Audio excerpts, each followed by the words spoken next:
Isang napaka-successful ang naging grand opening ng G Studios ni Sara Geronimo at Matteo Guidicelli ngayong araw, kung saan nga ay naganap kanina ang ribbon cutting nito sa pangunguna ng Ashmat couple, kanilang pamilya at maging ng kanilang mga kaibigan.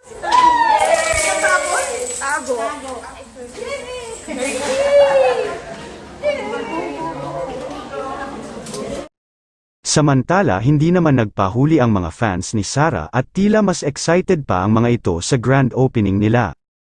Sa katunayan tinutukan ng mga ito ang pa-live habang kasalukuyang ginaganap naman ngayong gabi ang G Studios launch party kung saan naman ay naging star-studded din ito, dahil may mga ibang stars din ang excited na naki-join sa kanilang party.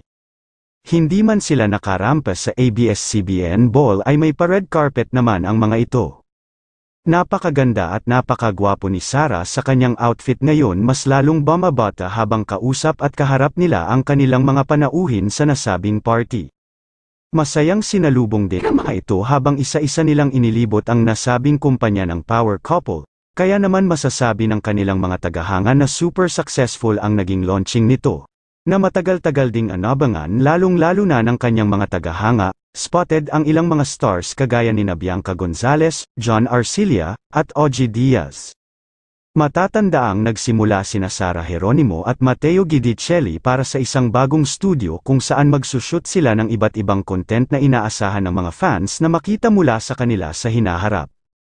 Matatagpuan ang G Studios sa loob ng complex ng isang superstore sa Alabang, kung saan dumalo ang mga miyembro ng pamilya kabilang ang nanay ni Matteo, na nagmarka noon ng kanyang kaarawan, pati na rin ang kanyang kapatid na makikita sa ilang video na ibinahagi ng mga kaibigan ng mag-asawa sa Instagram.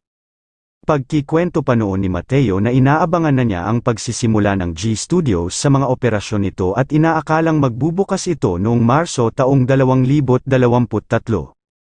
Maraming salamat and I look forward to next March, sabi pa niya noon. At sa lahat ng sumusuporta sa aming proyektong G Studio, sa wakas ay magkakaroon kami ng studio na kukunan dito sa Timog, abangan po ninyo next year, Matteo said.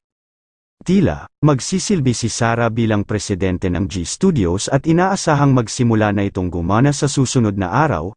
Hindi man gaanong karami ang nakakaalam, ngunit si Sara ang presidente ng G Studios, how she has bloomed with the husbands and the whole family's trust and 101% support.